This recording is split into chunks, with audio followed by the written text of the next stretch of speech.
দুইজনই মার্কিন আইন প্রণেতা, অথচ গাজা পশ্চিম তীর ইস্যুতে বৈপরীত্য রাত দিন।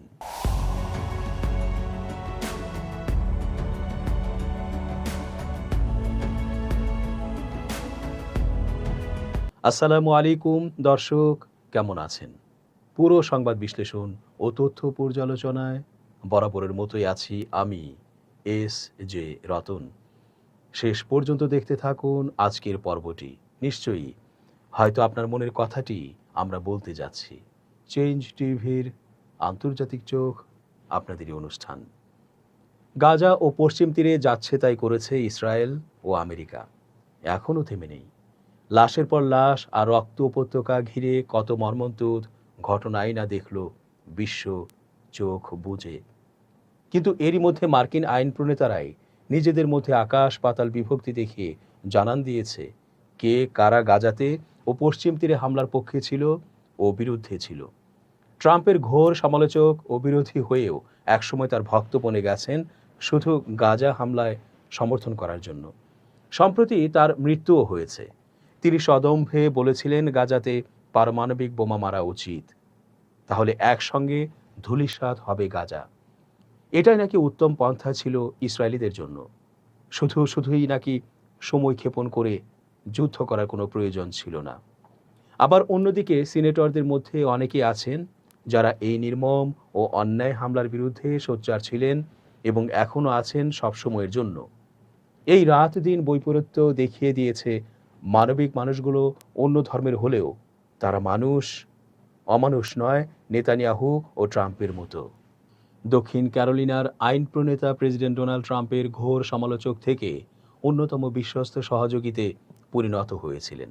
মার্কিন কংগ্রেসে ইসরায়েলের ঘোর সমর্থক হিসেবে পরিচিত রিপাবলিকান পার্টির সিনেটর লিন্ডসে গ্রাহাম ৭১ বছর বয়সে মারা গেছেন। রোববার এক এক্স পোস্টে তার দপ্তরের যোগাযোগ বিষয়ক পরিচালক জানিয়েছেন, যুক্তরাষ্ট্রের স্থানীয় সময় শনিবার সন্ধ্যায় হঠাৎ অসুস্থতায় মারা যান সেনেটর গ্রাহামের পরিবার এই সময়ে সকলের প্রার্থনার জন্য কৃতজ্ঞতা জানাচ্ছে আর এই কঠিন সময়ে তাদের ব্যক্তিগত গোপনীয়তা রক্ষার অনুরোধ করেছে। রয়টার্স লিখেছে, দক্ষিণ ক্যারোলিনার এই আইন প্রণেতা প্রেসিডেন্ট ডোনাল্ড ট্রাম্পের ঘোর সমালোচক থেকে অন্যতম বিশ্বস্ত সহযোগীতে পরিণত হয়েছিলেন।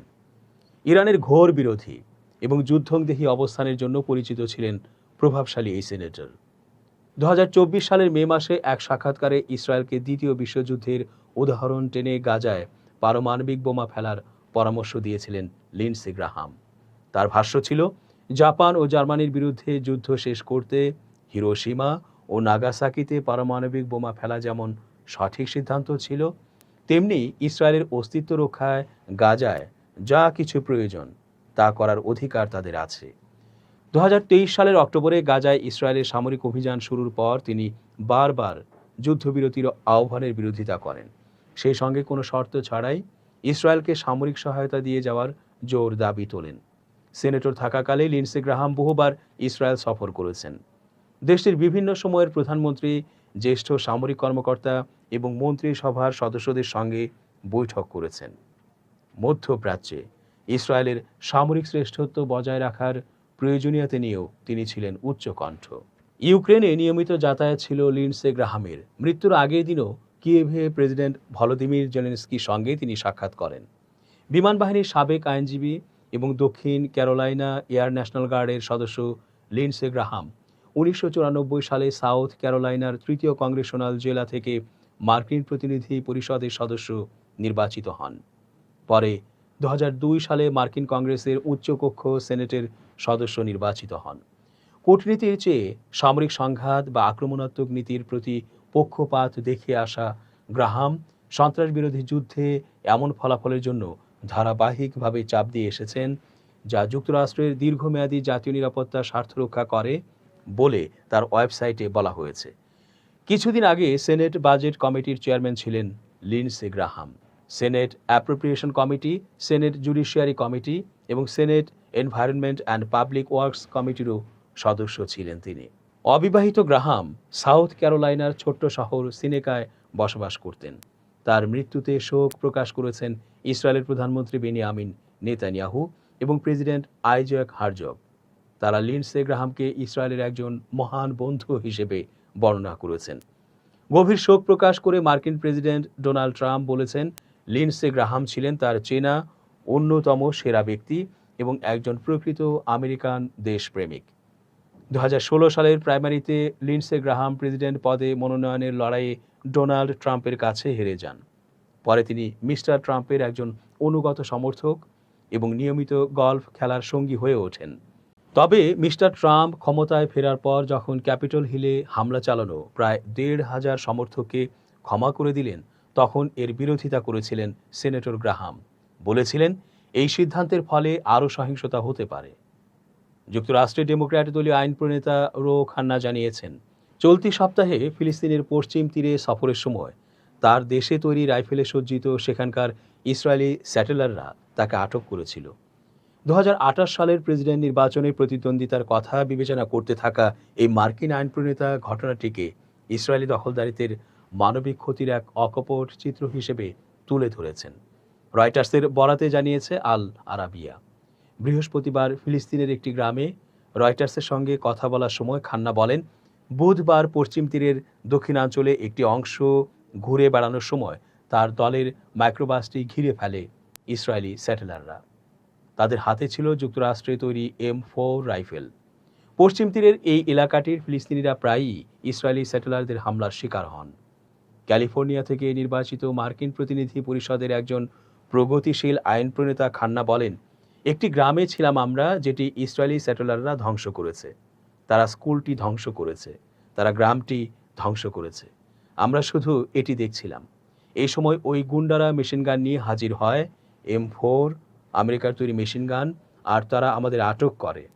তারা রাস্তা বন্ধ করে দেয়। তারপর তারা IDFকে অর্থাৎ ইসরায়েলি ডিফেন্স ফোর্স বা সামরিক বাহিনীকে ডেকে আনে, আর IDF তাদের পক্ষে, আমেরিকানদের পক্ষে না। খান্নার এক সহযোগী ক্যামেরন কাস্কি তার সঙ্গে ওই দলটিতে ছিলেন। কাস্কি জানান, তাদের 1 ঘন্টারও বেশি সময় আটকে রাখা হয়েছিল, আর তারা জেরুজালেমের মার্কিন দূতাবাসের কাছে সাহায্যের আবেদন জানাতে বাধ্য হন। অবশেষে পুলিশ বলে মনে হওয়া একদল কর্মকর্তা এসে হস্তক্ষেপ করেন আর তারা মুক্তি পান। ইসরায়েলের সামরিক বাহিনী জানিয়েছে, খিরবেত জানুতার কাছে স্যাটেলাররা কিছু যানবাহন আটকে রেখেছে। এমন খবর পাওয়ার পর সেনারা ও পুলিশ কর্মকর্তারা হস্তক্ষেপ করে। খিরবেত জানুতা একটি ক্ষুদ্র ফিলিস্তিনি গ্রাম। 2023 সালে ফিলিস্তিনি স্বাধীনতাকামী সংগঠন হামাস ইসরায়েলে আক্রমণ চালানোর পর ইহুদি স্যাটেলাররা গ্রামটিতে হামলা চালিয়ে বাসিন্দাদের জোর করে বাস্তুচ্যুত করে আর সব স্থাপনা গুড়িয়ে দেয়। ইসরায়েলি সামরিক বাহিনী দাবি করেছে, সেনা ও পুলিশ কর্মকর্তারা পৌঁছানোর পর তারা ইসরায়েলি বেসামরিকদের ছত্রভঙ্গ করে দেয় আর যানবাহনগুলোকে তাদের পথে আগানোর অনুমতি দেয়। রয়টার্স জানিয়েছে, এ বিষয়ে মন্তব্যের জন্য জানানো অনুরোধে ইসরায়েলি পুলিশ ও জেরুজালেমের মার্কিন দূতাবাস কেউই তাৎক্ষণিকভাবে সাড়া দেয়নি। গাজায় ইসরায়েলি হামলার তীব্র সমালোচনা করে এবং সেখানে যুদ্ধবিরতি ও মানবিক সহায়তার দাবি জানিয়ে বেশ কয়েকজন মার্কিন আইন প্রণেতা সোচ্চার হয়েছিলেন বা এখনও সোচ্চার আছেন। তাদের মধ্যে উল্লেখযোগ্য কয়েকজন হলেন রশিদা তালিব, মার্কিন কংগ্রেসের একমাত্র ফিলিস্তিনি বংশোদ্ভূত সদস্য, যিনি শুরু থেকেই গাজায় হামলার কঠোর সমালোচনা করেছেন এবং বাইডেন প্রশাসনের নীতির তীব্র বিরোধিতা করেছেন। বার্নি স্যান্ডার্স, শীর্ষ ডেমোক্র্যাট সিনেটর, যিনি ইসরায়েলে মার্কিন অস্ত্র সরবরাহ বন্ধের প্রস্তাব উত্থাপন করেছিলেন এবং গাজায় মানবিক সংকটের কথা বারবার তুলে ধরেছেন। আলেকজান্দ্রিয়া ওকাসিও কর্তেজ, ডেমোক্রেটিক পার্টির প্রগতিশীল এই আইন প্রণেতা, গাজায় অবিলম্বে যুদ্ধবিরতির আহ্বান জানিয়েছেন এবং ইসরায়েলি হামলার বিরুদ্ধে সোচ্চার ছিলেন। কোরি বুশ, মিসৌরির প্রতিনিধি, যিনি সংঘাতের শুরু থেকেই গাজায় যুদ্ধবিরতির ডাক দিয়েছিলেন। দর্শক, শেষ করছে আজকের মতো। এতক্ষণ ধৈর্য ধরে পুরো আয়োজনে থাকার জন্য অনেক ধন্যবাদ। শুভকামনা অহর্নিশ। changetv.press, এক ফোঁটা হলুদও নেই।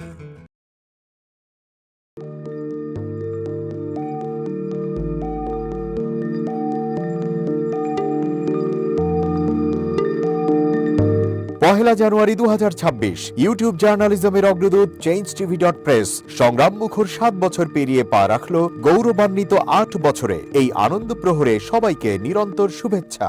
আমি নিজেকে ধন্যবাদ মনে করি, আমি সৌভাগ্যবান। চেঞ্জ টিভির পক্ষ থেকে আমার সাক্ষাৎকার নেওয়ার জন্য তারা আসছেন এবং চেঞ্জ টিভি দীর্ঘ 8 বছর ধরে এই কাজগুলি করছে। আমি তারা অনেক ভালো কাজ করেছেন, দেশের মানুষের সুখ দুঃখের কথা প্রত্যক্ষ তুলে ধরছেন। আমার আশা থাকবে চেঞ্জ টিভি সামনের দিকে উত্তরোত্তর আরো সমৃদ্ধ হবে। একটাই শুধু আমাদেরকে উপদেশ দিতে চাই তাদের কাছে, সেটা হচ্ছে সত্য কথাটা মানুষের সামনে তুলে ধরা। মানুষের ভিতরে কি চায়, তাদের